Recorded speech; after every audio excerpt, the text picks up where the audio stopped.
Olá pessoal, dando continuação à série sobre ansiedade, hoje a gente vai falar sobre um tipo de ansiedade que é a agorafobia. O que é isso, Rômulo? Como que afeta a gente? É isso que a gente vai trabalhar um pouquinho. A agorafobia é um medo ou uma ansiedade intensa, tão forte, de locais onde eu não possa ter uma fuga, uma saída. É uma das fobias mais incapacitantes e que acometem mais pessoas dentro dos transtornos de ansiedade. A taxa de prevalência da agorafobia gira em torno de 2 a 6% da população. Essa prevalência, conforme a idade aumenta, ela tende a diminuir em torno de 0,4% da população acima de 65 anos apresenta esse tipo de fobia, essa dificuldade que a ansiedade gera nesses pacientes.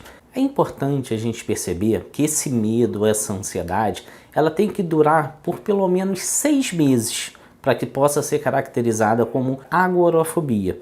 E esses locais, essas dificuldades, elas têm que persistir em lugares comuns e uma característica importante, as pessoas que apresentam a agorafobia, elas têm a dificuldade de sair, de ir a locais onde elas se sintam com esse medo, com essa ansiedade. Logo, elas necessitam de quê? De uma pessoa, de um amigo, de um familiar presente para que ela consiga. Então, assim, um transporte público, ela vai precisar para entrar num ônibus, no metrô, que ela vá acompanhada de um amigo, do casal, né, esteja presente. No mercado, se tiver cheio, ela tem essa dificuldade. Então, tem sempre que ter pelo menos a duração de 6 meses e a presença também de um acompanhante para que ela consiga realizar aquela atividade. Por isso que é tão difícil, então incapacitante essa doença. Como diagnóstico diferencial, a gente tem que pensar em algumas outras doenças de ordem mental, como a esquizofrenia, a ansiedade, o transtorno depressivo maior, que são doenças que a gente pode ter uma confusão.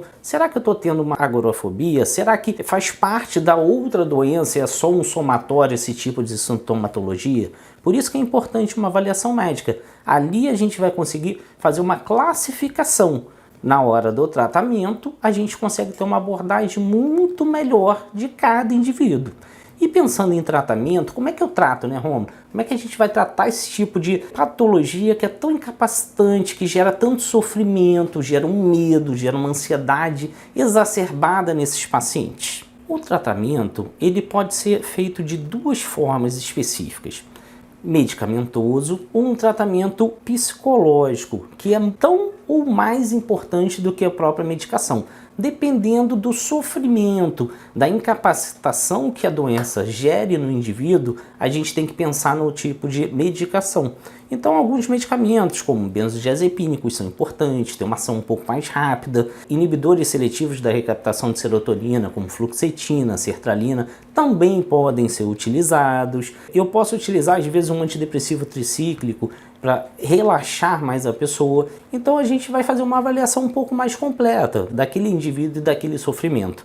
Ao mesmo tempo, as terapias elas vão atuar trabalhando muito na questão psicológica, no emocional, ajudando aquele indivíduo quando for estimulado, quando passar pelaquela situação estressante, que gera sofrimento, que gera ansiedade, para que ele possa trabalhar o seu pensamento negativo, a sua dificuldade, para que não gere aquela descarga adrenérgica, aquele desespero, aquela sensação de angústia e ele não consiga enfrentar ou passar por aquele momento de uma forma mais suave.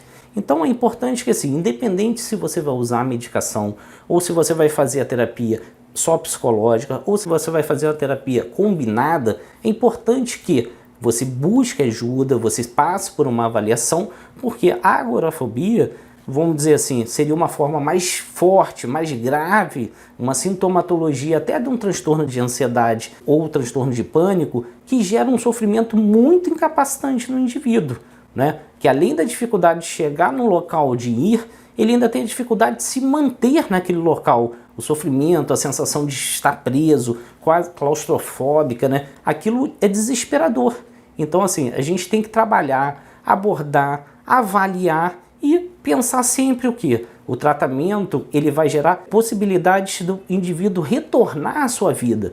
Então a gente não pode ter o preconceito, a gente não pode relutar, porque quanto mais tempo a gente demora a buscar ajuda, mais difícil a doença fica, mais incapacitante, é como se a gente estivesse passando por um trauma. Então é difícil de vencer ainda mais aquele sofrimento.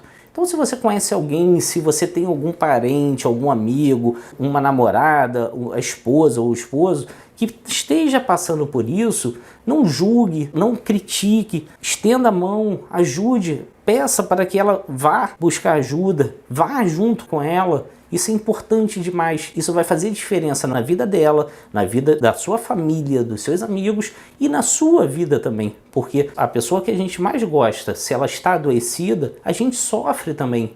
Né? A gente não tem como passar por aquilo sem sofrer junto, sem sentir junto.